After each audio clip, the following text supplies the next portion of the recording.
Abra comigo a tua Bíblia em Romanos capítulo 8. Nós vamos ler dos versos 1 a 11. E antes de prosseguir, quero orar que Deus nos ajude nesta manhã e fale com cada um de nós. Senhor, nesta manhã, estamos diante da tua palavra. Essa é aquela que tem poder para nos transformar e dar herança entre os santos. Aquilo que é impossível aos homens é possível a ti. Por isso, nesta manhã, faz aquilo que é impossível a nós. Pelo poder do teu Espírito, nos rendemos ao poder da tua palavra, para nos transformar e que teu nome seja glorificado, hoje e sempre. Amém. Romanos 8, versículos 1 a 11. Agora, pois, já não existe nenhuma condenação para os que estão em Cristo Jesus. Porque a lei do Espírito da vida em Cristo Jesus livrou você da lei do pecado e da morte. Porque aquilo que a lei não podia fazer por causa da fraqueza da carne, isso Deus fez, enviando o seu próprio Filho em semelhança de carne pecaminosa. E no que diz respeito ao pecado, assim Deus condenou o pecado na carne, a fim de que a exigência da lei se cumprisse em nós, que não vivemos segundo a carne, mas segundo o Espírito. Os que vivem segundo a carne se inclinam para as coisas da carne, mas os que vivem segundo o Espírito se inclinam para as coisas do Espírito. Pois a inclinação da carne é morte, mas a do Espírito é vida e paz. Porque a inclinação da carne é inimizade contra Deus, pois não está sujeita à lei de Deus, nem mesmo pode estar. Portanto, os que estão na carne não podem agradar a Deus. Vocês, porém, não estão na carne, mas no Espírito, se de fato o Espírito de Deus habita em vocês. E se alguém não tem o Espírito de Cristo, esse tal não é dele. Se, porém, Cristo está em vocês, o corpo, na verdade, está morto por causa do pecado, mas o Espírito é vida por causa da justiça. Se em vocês habita o Espírito daquele que ressuscitou Jesus dentre os mortos, esse mesmo que ressuscitou Cristo dentre os mortos, vivificará também o corpo mortal de vocês, por meio do seu Espírito que habita em vocês. Esse é um texto que, numa leitura inicial, já nos apresenta algumas dificuldades. Inclusive, para os cristãos, esse texto é motivo de certo debate, dependendo da confissão religiosa a qual pertencemos. Mas eu queria, na manhã de hoje, refletir com vocês, a partir desse texto, um pouco sobre o lugar do Espírito Santo na vida da comunidade, na vida de cada um de nós.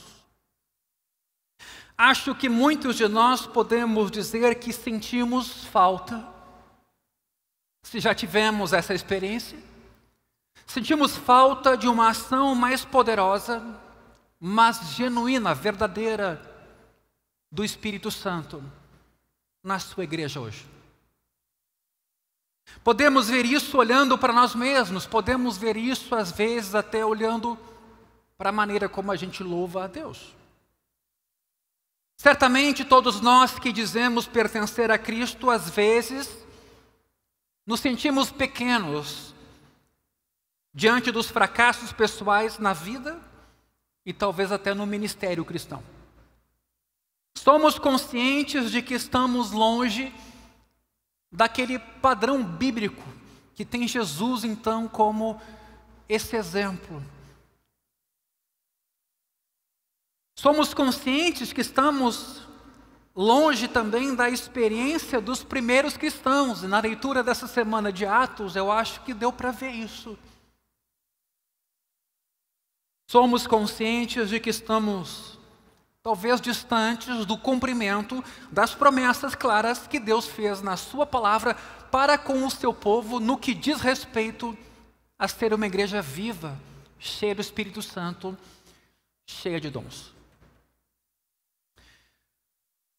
Por outro lado, somos gratos a Deus por tudo o que Ele fez e tem feito e não queremos aqui pôr em dúvida a sua graça. Muito ao contrário, queremos entender a sua graça quando ela se refere a uma presença do Espírito Santo real em nossa vida. Temos fome e sede de algo mais, ou pelo menos deveríamos ter, olhando para esse mundo e percebendo que ele não tem o que nos dar.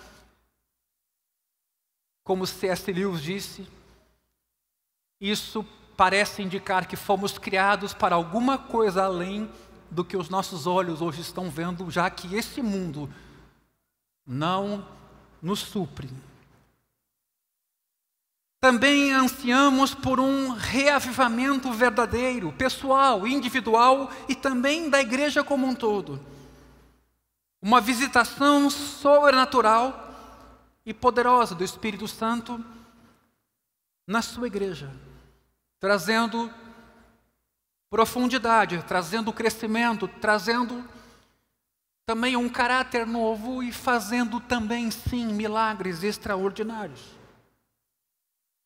Ao mesmo tempo, meus irmãos, quando a gente fala sobre isso, não dá para imaginar a ausência de uma fome mais profunda com Cristo, também através do Espírito Santo. Por onde começamos? Alguém aqui vai dizer, vamos dobrar os nossos joelhos, pastor, e vamos começar a orar. E isso vai acontecer, vamos ter mais reuniões de oração na igreja. E isso será consequência inevitável? Pode ser. Por outro lado, as Escrituras nos oferecem um caminho seguro de como o Espírito Santo agiu e de como Jesus prometeu que Ele agiria na sua igreja, independentemente do tempo. A vontade de Deus para as pessoas está ali na sua palavra, nesse livro, e aqui podemos então tomar conhecimento da vontade divina. Mas não só em teoria, mas no dia a dia, na segunda-feira e na terça, quando a gente é informado de tantas outras coisas e às vezes esquece quem é e o que tem em Cristo. Veja,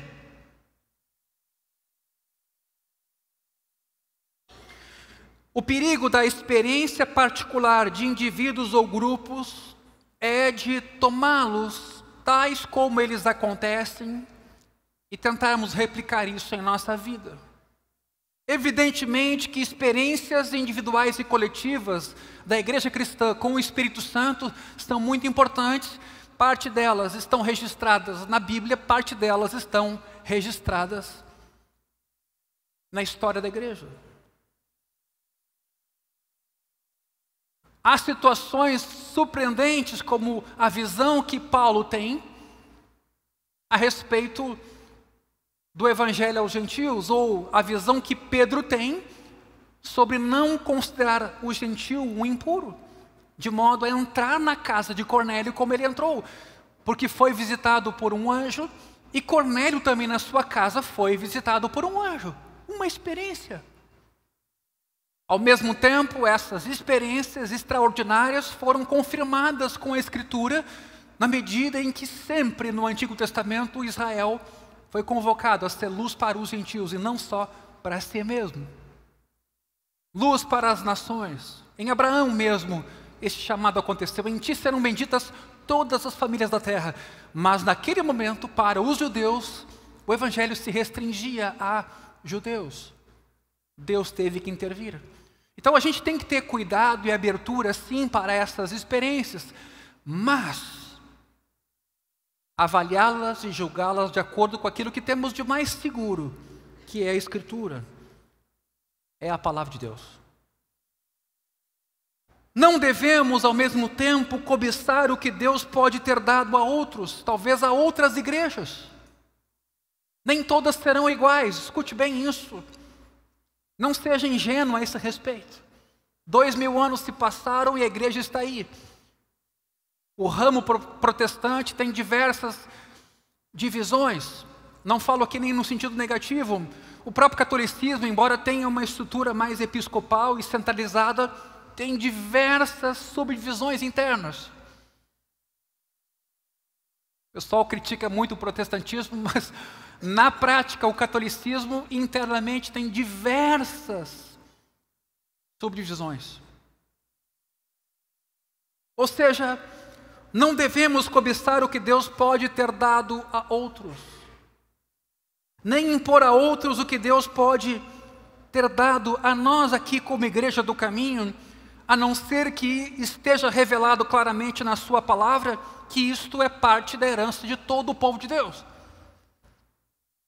O que buscamos para nós mesmos e o que desejamos a outros precisa ser orientado pela Escritura. Somente quando a palavra de Deus habitar ricamente em nós, meus irmãos, seremos capazes de avaliar as experiências que tantos nós quanto outros poderão ter. Nós vimos nesta semana mesmo de leitura alguém que quis comprar o dom de Deus. Na semana passada. Ele ofereceu dinheiro aos apóstolos. Ele viu que os apóstolos oravam, as pessoas eram tomadas do Espírito Santo. O texto diz que ele, Simão, abraçou a fé, mas ele quis comprar aquele poder. E Pedro o repreendeu. Tu não tem parte nisso, teu coração é ruim.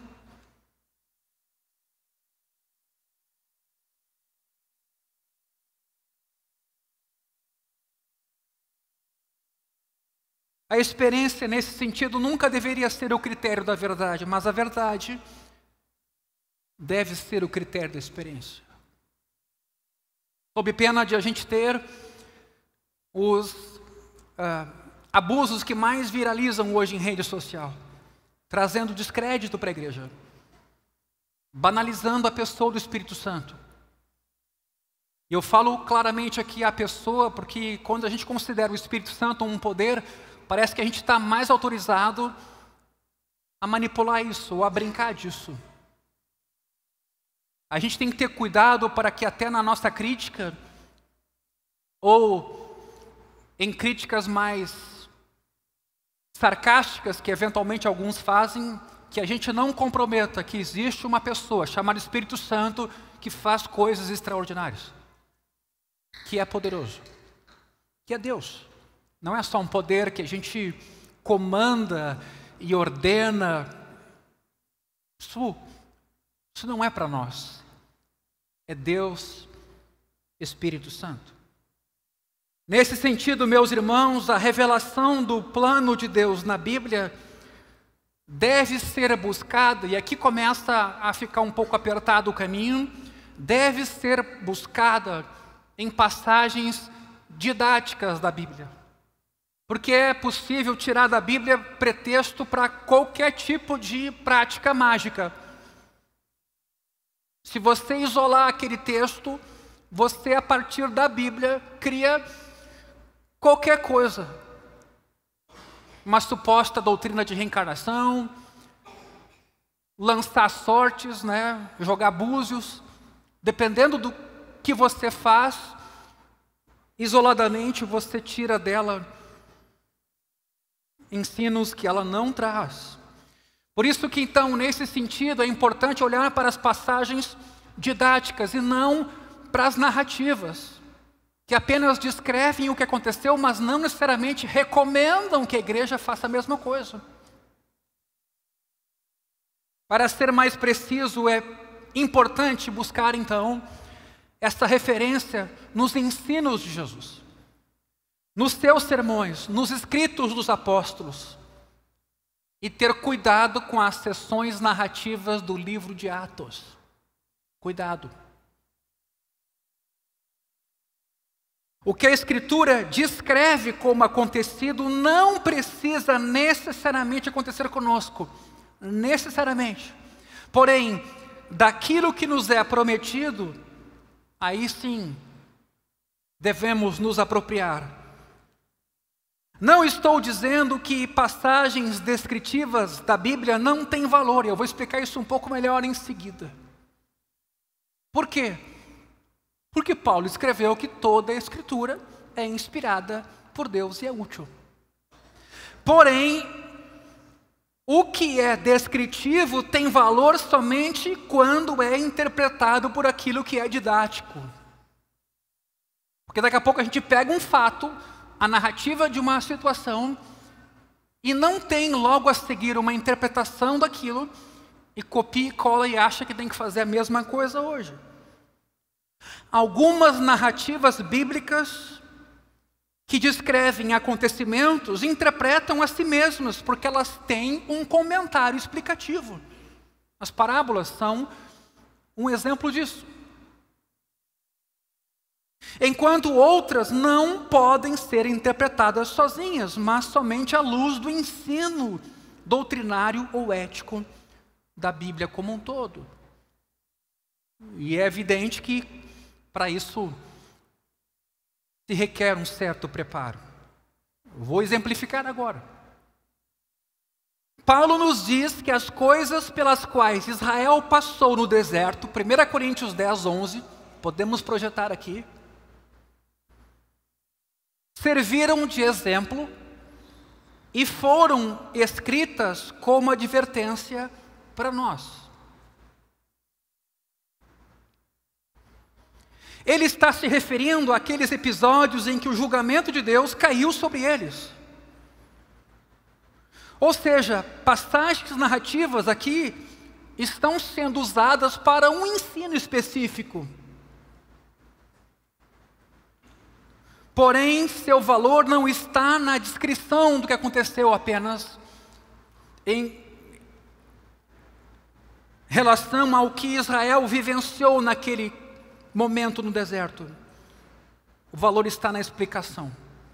Ou seja, devemos evitar a idolatria, devemos evitar a imoralidade, devemos evitar a presunção e a murmuração, porque essas coisas são ofensivas a Deus.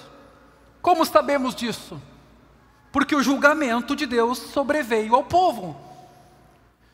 Moisés deixa claro isso nas histórias, e como ele e os profetas também ensinam em outras passagens. Entretanto, não podemos deduzir das histórias que, se pecarmos assim como o povo de Deus no deserto pecou, vamos morrer por meio de pragas ou picadas de cobras, como aconteceu com eles.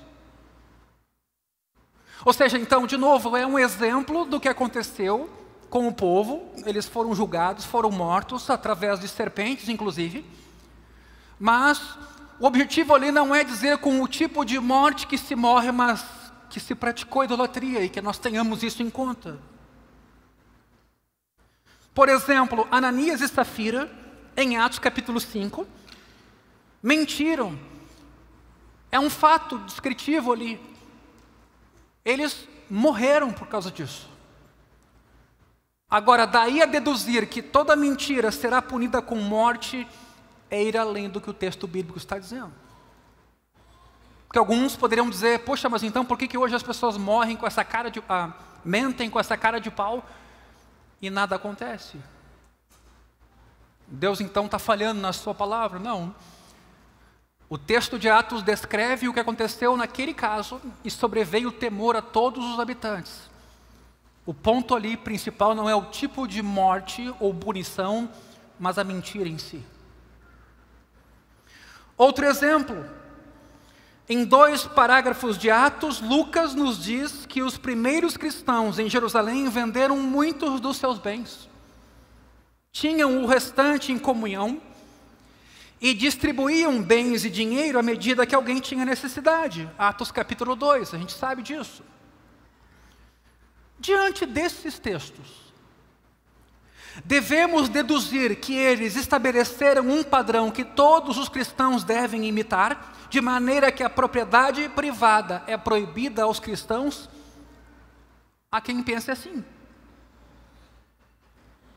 Certamente a generosidade e o cuidado mútuo desses cristãos devem ser imitados, pois o Novo Testamento nos ordena muitas vezes que amemos uns aos outros, sirvamos uns aos outros e que até sejamos generosos, a ponto até de nos sacrificarmos na hora de contribuir.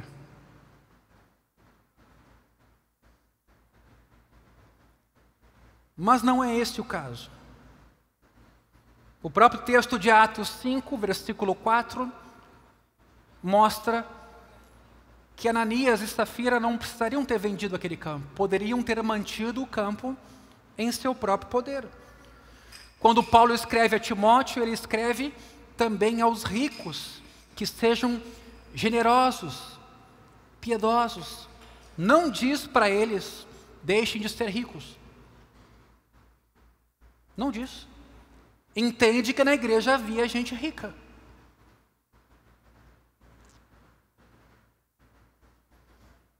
Ou seja, devemos derivar os nossos padrões de fé e comportamento do ensino do Novo Testamento, não necessariamente das histórias, dos fatos, das descrições, a não ser que essas histórias tenham uma explicação ou sejam explicadas no contexto maior da Bíblia, para a gente não isolar uma história do todo da Escritura e criar uma aberração.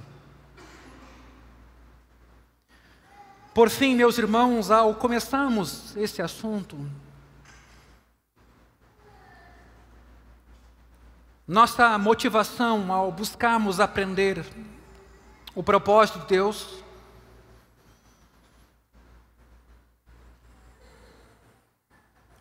nossa motivação é prática e pessoal.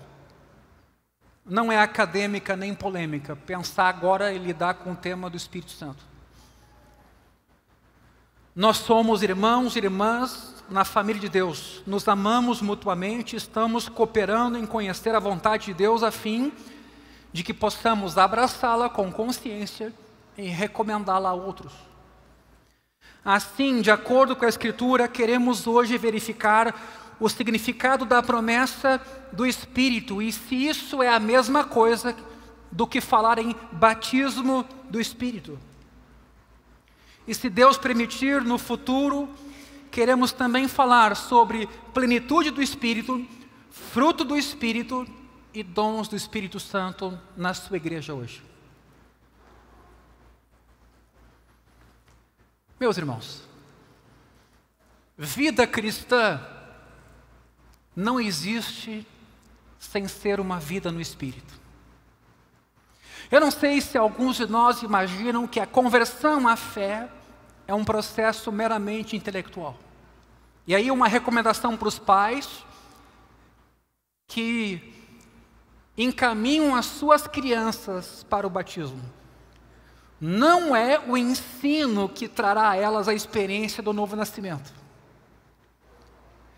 Você que é pai, você que é mãe, que encaminha o seu filho, ainda pequeno, para o curso de batismo, deve visar que o curso dê a ele ou a ela mais elementos sobre o que é o batismo, mas o curso não substitui a experiência que um filho tem que ter com Cristo de novo nascimento. Isso é muito importante. Porque senão nós vamos começar a imaginar que a vida cristã, ela é um processo intelectual, um processo comportamental, um processo de formação de hábitos, e a gente se esquece que ela é um novo nascimento. Começa ali. Todos os cristãos concordam nisso com alegria, que a vida cristã é vida no Espírito, o Espírito de Deus em nós. Seria impossível ser cristão ou falar em viver e crescer como cristão sem o ministério gracioso e poderoso do Espírito Santo de Deus.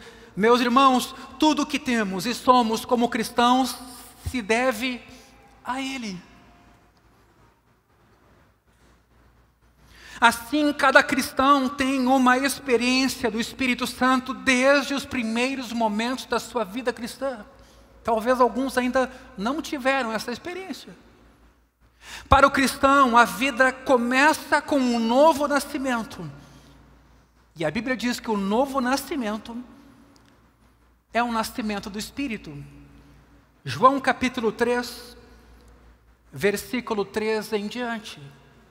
Jesus está ali conversando com Nicodemos. E ele deixa isso claríssimo, de que o novo nascimento não é voltar ao ventre da mãe, mas é nascer do Espírito. Em João 6,63, o Espírito Santo é chamado como Espírito que vivifica. O texto que acabamos de ler, Romanos 8,2, diz que o Espírito Santo tem um nome aqui, Espírito da vida. Romanos 8,2. É Ele quem dá vida às nossas almas mortas no pecado. Mais do que isso, Ele vem pessoalmente morar em nós, de maneira que a presença do Espírito é o privilégio que todo filho de Deus tem em comum. Meus irmãos, numa manhã que nem esta, quando cantamos louvores a Deus, quando eventualmente participamos da ceia, ou quando ouvimos a sua palavra, ou quando nos dirigimos ao nosso irmão, o que nos une é uma vida nova, gerada por um Espírito que é o mesmo. Esse é um tema favorável para Paulo na carta aos Coríntios, capítulo 12. Mas eu pergunto, será que Deus nos faz seus filhos primeiro? E depois nos dá o seu Espírito? Depois? Ou será que Ele nos dá primeiro o seu Espírito de adoção? O Espírito Santo também tem esse nome, o Espírito da adoção. E então, depois de receber esse Espírito, a gente em seguida se torna filho? Podemos responder as duas coisas aqui. Por um lado, Gálatas 4:6 diz assim: porque vocês são filhos, Deus enviou o Espírito de seu Filho. Porque vocês são filhos, Deus enviou o Espírito de seu Filho. Agora, olha comigo Romanos 8, 14 e 15. Quando Paulo também escreve: todos os que são guiados pelo Espírito de Deus são filhos de Deus. Porque vocês não receberam um espírito de escravidão para viverem outra vez atemorizados. Note, mas receberam o Espírito de adoção. Eu temo que ser cristão para nós virou muito um hábito moral, uma agenda que a gente estabelece no domingo, ou quem sabe um processo intelectual de assumir ou assimilar verdades. Mas a vida cristã é vida no Espírito. Ser filho de Deus é ser habitado pelo Espírito de Deus. Nunca esqueça isso. Tanto que Paulo vai dizer para a gente ter cuidado para não entristecer o Espírito Santo. Vejam esses dois textos que acabei de citar. Não importa como você encara a questão, o resultado é o mesmo. Todos os que têm o Espírito de Deus são filhos de Deus. E todos os que são filhos de Deus têm o Espírito de Deus. É impossível, inconcebível ter o Espírito sem ser filho. Ou ser filho sem ter o Espírito. Isso é que eu queria deixar bem claro nessa manhã. Uma das primeiras obras do Espírito que mora em nós, e graças a Deus sempre repetida, é nos assegurar de que somos filhos, não importa o que aconteça. Romanos 8 de novo, versículos 15 e 16. Olha o que diz esse texto. Quando clamamos, Abba, Pai, quando chamamos a Deus de Pai, quando a relação vira pessoal, familiar, e eu me sinto acolhido como filho, o próprio Espírito confirma no nosso espírito que somos filhos de Deus. Sim, aqui tem uma experiência forte, real, autêntica. Quando eu tenho dúvida a respeito disso, quando eu penso que moralmente eu sou incapaz ou fico aquém do que Deus quer, eu sou relembrado de que não é por meu mérito, mas é pela obra de Jesus. Eu sou filho de Deus. E o Espírito Santo testifica isso aqui em mim. Queridos, isso é muito importante. E essa é uma obra repetida do Espírito em nós, graças a Deus. Ele testifica, ele confirma, você é filho de Deus. Nem que seja para lembrar que não é pelos teus méritos, mas é pelos méritos de Cristo. Ele também, Romanos 5 vai dizer, o Espírito Santo inundou o nosso coração com o amor de Deus. Quando a gente põe uma pauta moral diante da gente, imaginamos que nós vamos ter que tirar amor não sei lá de onde, nos esforçarmos para amar. Há um sentido disso quando, o amor também é sacrificial, mas a origem desse amor não é nossa, essa origem é divina, é uma dádiva. O Espírito Santo derramou com abundância amor em nosso coração. Não é que está no ar, não, é uma pessoa que vive em nós e nos depositou amor. Paulo resume o assunto ao dizer, Romanos 8, 9, se alguém não tem o Espírito de Cristo, esse tal não é dele. Se alguém não tem o Espírito de Cristo, este tal não é dele. Pense sobre isso. Toda essa passagem em Romanos 8, meus irmãos, é muito importante. Porque demonstra que no entender de Paulo, estar em Cristo, estar no Espírito, é a mesma coisa. Estar em Cristo, estar no Espírito, ou ter Cristo em mim, ou o Espírito em mim, é a mesma coisa. Veja Romanos 8, versículos 10 e 11, que acabamos de ler. Veja o 10.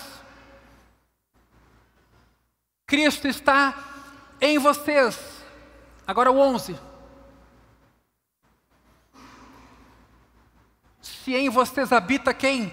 O Espírito. Note então, aqui nesse momento, essas expressões acabam sendo sinônimas. Não tem como ter Cristo e não ter o Espírito, ou ter o Espírito e não ter Cristo. E começa a colocar diante de si o tal do batismo no Espírito Santo. Ninguém pode ter Cristo, portanto, sem ter o Espírito. O próprio Jesus deixou isso claro no cenáculo, quando não fez distinção entre a vinda a todos nós das três pessoas da Trindade. João 14, 18 diz, voltarei para junto de vocês. João 14, 18. Ok? João 14, 23 diz, viremos para Ele. Ok? João 16, versículos 7 e 8. O Consolador virá para vocês.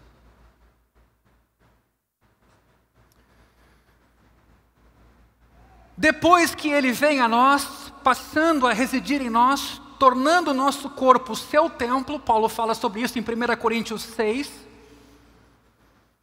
Começa em nós, meus irmãos, uma obra de transformação, o que nós chamamos de santificação. Em poucas palavras, o ministério de Cristo aqui é se revelar a nós, mas também nos tornar semelhantes a Ele, de maneira que cresçamos em nosso conhecimento de Cristo e cresçamos na semelhança com Ele. Efésios 1,17 diz isso, e outros textos que agora não vamos trabalhar. Pelo poder do Espírito que habita em nós, o que acontece? Os desejos maliciosos da natureza caída serão controlados. E o bom fruto do caráter divino começa a ser produzido. Então é controle da velha natureza, mas ao mesmo tempo frutos novos da nova vida. Por isso que a ética cristã, ela é negativa e positiva. Você evita, não faz coisas, luta contra elas, mas ela também é positiva. Você tem uma nova vida, novos frutos, uma nova moral, uma nova conduta.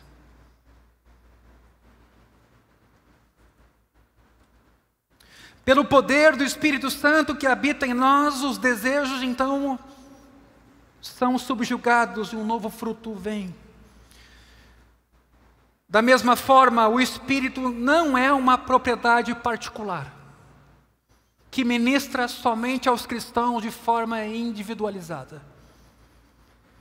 O Espírito também une todos no corpo de Cristo, a igreja, de maneira que a comunhão cristã, e essa expressão aqui é muito bela, Filipenses 2:1, a comunhão cristã é comunhão do Espírito Santo. Comunhão do Espírito Santo. Também é Ele que chega a outros através de nós, levando-nos a testemunhar de Cristo para aqueles que ainda não o experimentaram. E nos equipando com dons para esse serviço para o qual nos convoca. Além disso, em Efésios 1:13, Ele é chamado de penhor da nossa herança. Vejam que presença o Espírito Santo tem no Novo Testamento. Ele é chamado de penhor da nossa herança. Por quê? Importantíssimo. Porque a sua presença dentro de nós é uma garantia de que iremos para o céu, mas é também um antegozo do que a gente vai desfrutar lá. A presença do Espírito Santo em nós é uma garantia, um primeiro fruto da obra de Deus em nós, mas também é um antegozo do que nós plenamente vamos experimentar no futuro. Por fim, no último dia da atividade de cada um de nós nesse mundo, haverá uma ressurreição do nosso corpo mortal. Versículo 11 de Romanos 8, que foi o texto que nós lemos hoje. Esse mesmo que ressuscitou Cristo dentre os mortos, vivificará também o corpo mortal de vocês. Isso aqui é ressurreição. Ressurreição. Corpo que hoje tem mortalidade, não tem imortalidade. Mas um dia o Espírito Santo vai agir de maneira que estaremos para sempre com o Senhor, com um novo corpo. Eu só fiz aqui uma visão panorâmica de algumas das principais atividades do Espírito Santo. Nem entrei no tema dos dons, que vai ser um pouco à frente. Mas uma das principais atividades do Espírito na experiência do cristão, isso deve bastar para mostrar desde logo que nós, como cristãos, somos dependentes desta pessoa. O Espírito Santo, nas palavras de Paulo em Romanos 5:5, nos foi dado, em algumas traduções está outorgado, na NAA está dado. Será que nós nos damos conta disso? Será que nós nos damos conta de que vive em nós uma pessoa divina? Você está entendendo a razão de, por exemplo, ir à Escritura, ler a palavra de Deus, e essa palavra vai encontrar ressonância com o Espírito que vive aqui e nos habita? Você está entendendo que esse Espírito vai com você no seu casamento, quando você está sozinho com a sua mulher, quando você está sozinho trabalhando na frente de um computador, quando você está testemunhando para alguém que não é cristão, quando você está trabalhando e pensa em murmurar, o Espírito Santo também está ali e quem sabe quer te mostrar um sentido no teu trabalho que você ainda não percebeu.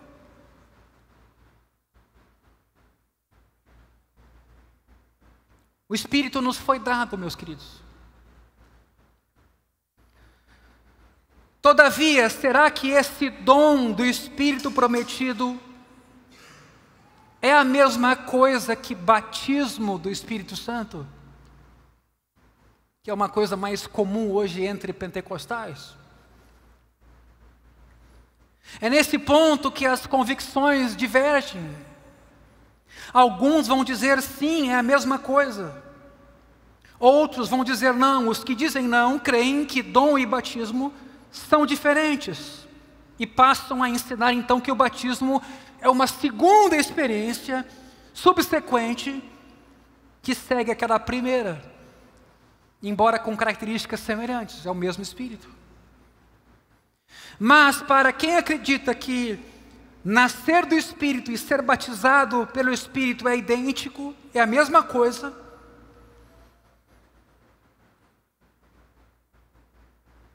o batismo é algo que todos os cristãos tiveram. E o que resta aos cristãos batizados é viverem uma vida de plenitude do Espírito.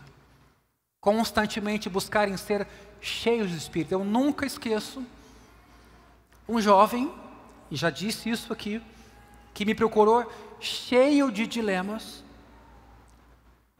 porque há 8 anos ele estava esperando o tal do batismo no Espírito Santo, que ele disse que não tinha acontecido.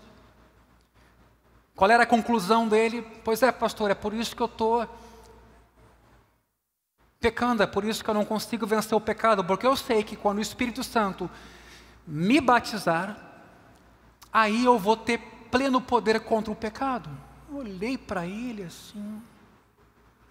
Há quanto tempo tu está pedindo? 8 anos. E Deus não te deu?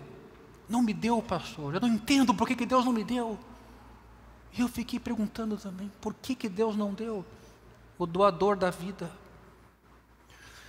Não é um tema meramente de discussão em páginas acadêmicas e que não tem efeito prático algum. Ao contrário, muitas e muitas são as pessoas que têm essa pergunta e chegam ao ponto até de imaginar que elas não foram escolhidas.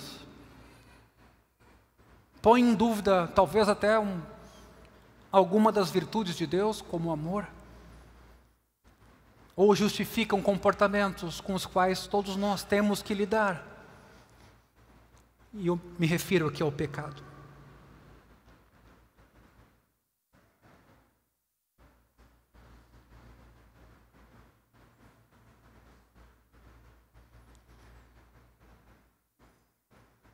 Não estamos aqui, meus irmãos, lidando com um jogo de palavras, como pode parecer. Infelizmente, quando eu dei o passo que dei, eu fui acusado de alguém que não cria mais no Espírito Santo. Isso é desonesto. Isso não se faz.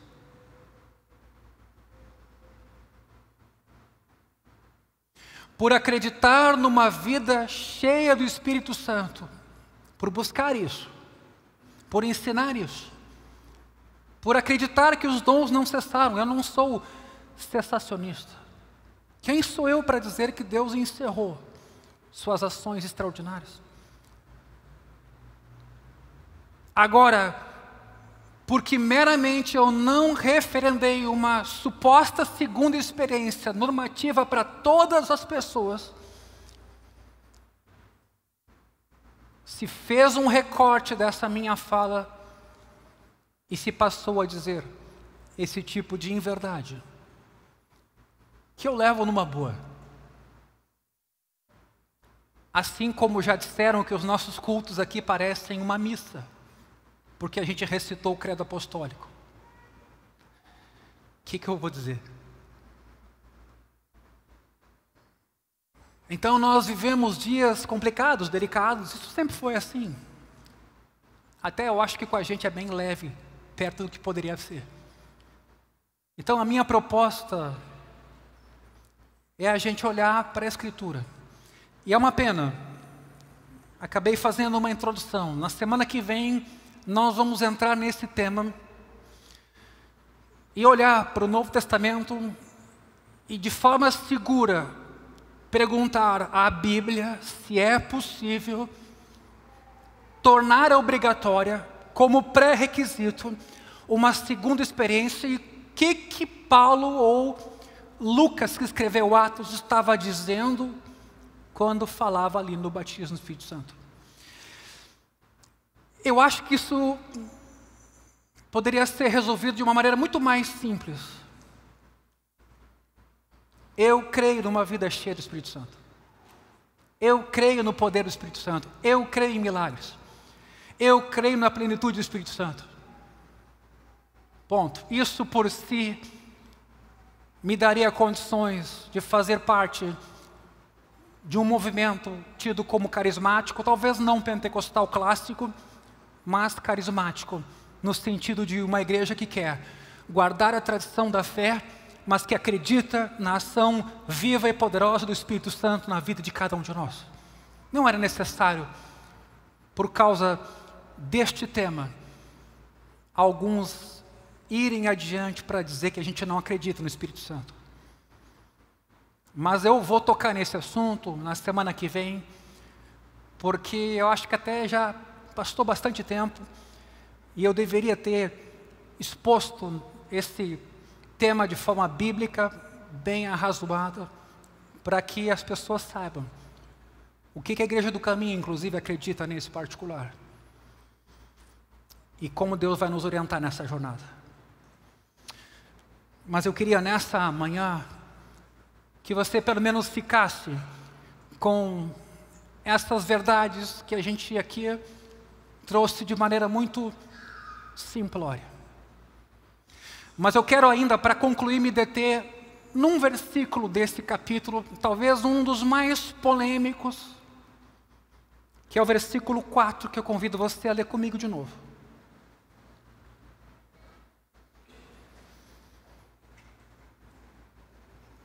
Podemos começar na parte final do versículo 3, para a gente pegar a frase toda. É assim, Deus condenou o pecado na carne. Aqui está Paulo falando de Cristo. Não o pecado próprio dele, mas o pecado nosso que ele tomou sobre si. A fim de que a exigência da lei se cumprisse em nós, que não vivemos segundo a carne, mas segundo o Espírito. A interpretação tradicional desse texto, eu diria majoritária, é mais ou menos o seguinte: Cristo morreu na cruz e agora me habilita, morando em mim, a cumprir plenamente a lei que no passado eu não conseguia cumprir. Eu quero adicionar uma nuance aqui a esse texto,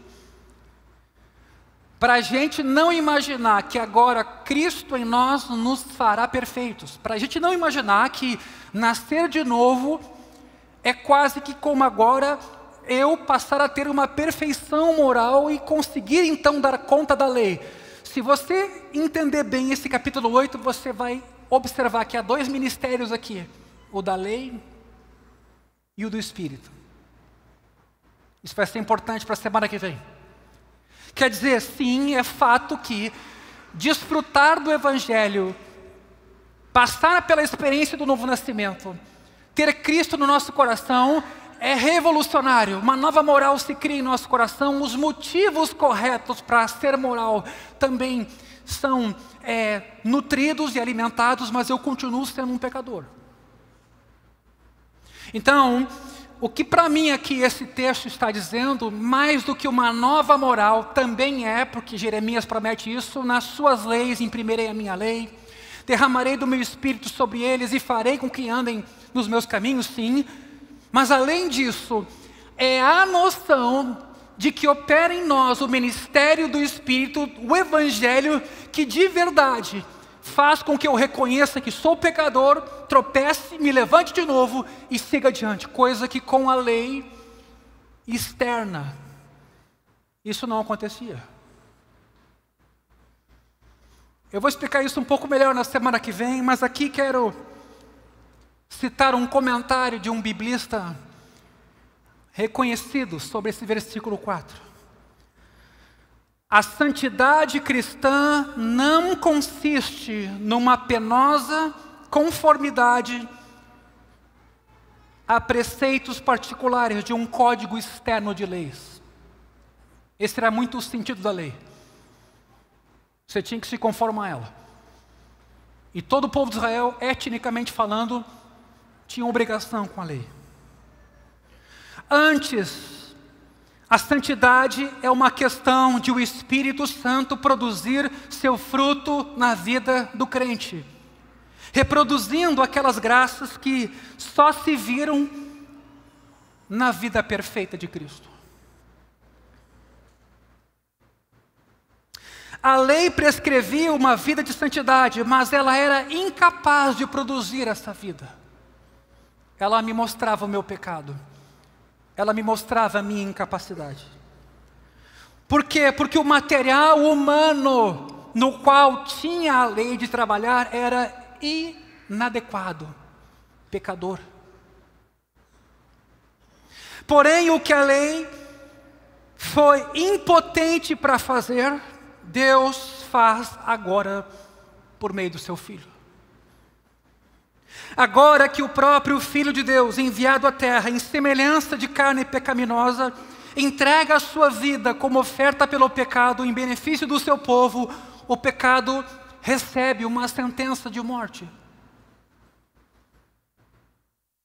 E os frutos daquela vida nova, da vitória de Cristo, se fazem bons agora em nós. Para todos aqueles que estão em Cristo. Tudo o que a lei exigia, de acordo com o padrão divino, de nos conformarmos à vontade divina, agora se realiza na vida daqueles que têm a experiência do Evangelho e são dominados pelo Espírito Santo de Deus. Os mandamentos de Deus agora se transformam em meios divinos para capacitar os crentes a uma nova vida.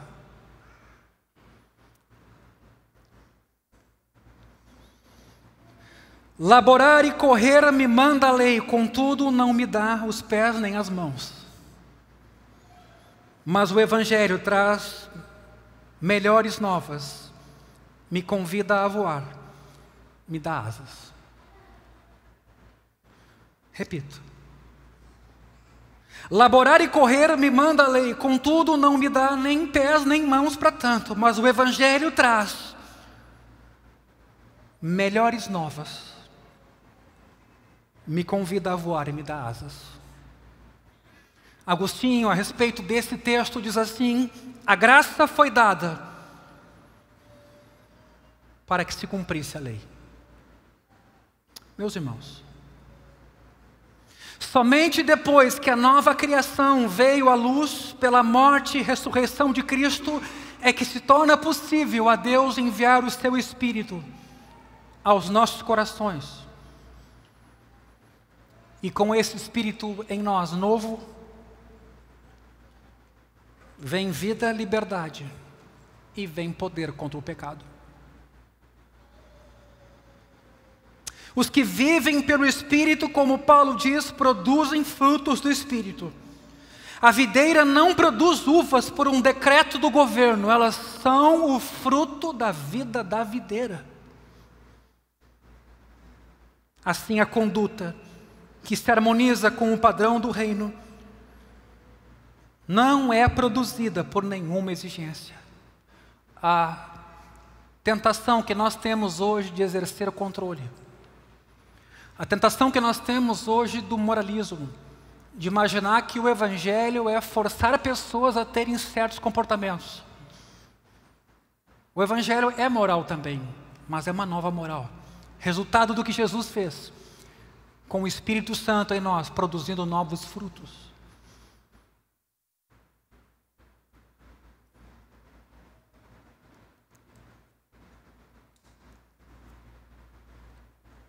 O padrão do reino não vai acontecer em nós por uma exigência, nem mesmo de Deus, mas é fruto do que Deus fez, daquela natureza divina que Deus dá como resultado do que Jesus fez em Cristo e por meio de Cristo. Eu podia olhar esse texto e dizer então que agora, a partir desse texto, eu estou habilitado a ter uma conduta moral perfeita. Eu acho que esse texto diz mais do que isso. Esse texto me faz compreender que estão em choque dois ministérios, da lei e do Espírito. E eu preciso me lembrar que se eu tropeçar, eu preciso ter consciência de que o Evangelho me perdoa, me faz reerguer. E esse poder evangélico, de Evangelho em mim, que não é só moral, mas é a consciência de que eu sou dependente da graça de Deus, porque sou pecador, esse Evangelho é que me faz prosseguir. Porque senão, todos nós tínhamos desistido. Todos nós, na caminhada cristã, cometemos os nossos erros, falhamos. Mas esse Evangelho está em cada um de nós. Olha o versículo 7. Porque a inclinação da carne é inimizade contra Deus, pois não está sujeita à lei de Deus, nem mesmo pode estar. E aqui então se apresenta o risco de nós cristãos colocarmos o Evangelho como sinônimo de moral. E nos esquecemos que o Evangelho é Cristo em nós. Para perdão de pecados, purificação de nossas iniquidades, mas também uma vida que produz novos frutos e novos comportamentos. Nessa manhã, eu quero orar por você e quero te animar a convidar essa pessoa que vive em você, que é uma pessoa viva, que faz de você um templo útil a Deus, templo do Espírito, você se relacionar com essa pessoa, ter consciência de que você não é mais seu, de você mesmo, como Paulo escreve, mas você é de Deus, teu corpo é de Deus, tua vida é de Deus. Glorifique a Deus através da tua vida. Baixe a tua cabeça. Senhor, nessa manhã, quem somos nós para falarmos de coisas elevadas, como da tua pessoa, da tua ação em nós, da tua habitação em nós? Quem somos nós a não ser pelo fato de termos sido adotados como filhos por meio de Jesus, de modo que Cristo vive hoje em nós pela fé.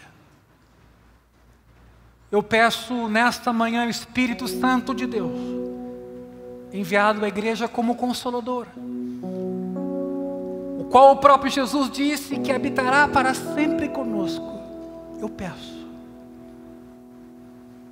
fortalece os meus irmãos, fortalece a minha irmã, fortalece o jovem, fortalece o pai de família, na luta contra a pornografia, na luta contra o adultério, na luta contra a avareza, na luta contra o pecado. Eu peço nessa manhã, Espírito de Deus,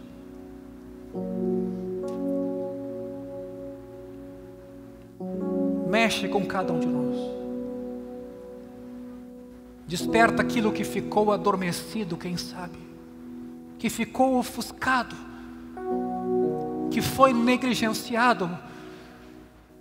A falta de consciência que não sou eu, mas quem vive, mas Cristo vive em mim, pela fé. Eu oro nessa comunidade aqui, faz algo novo do Espírito entre nós. Algo teu, algo poderoso, algo real, verdadeiro, algo que dá fruto, que nos transforma, que nos ajuda nessa caminhada.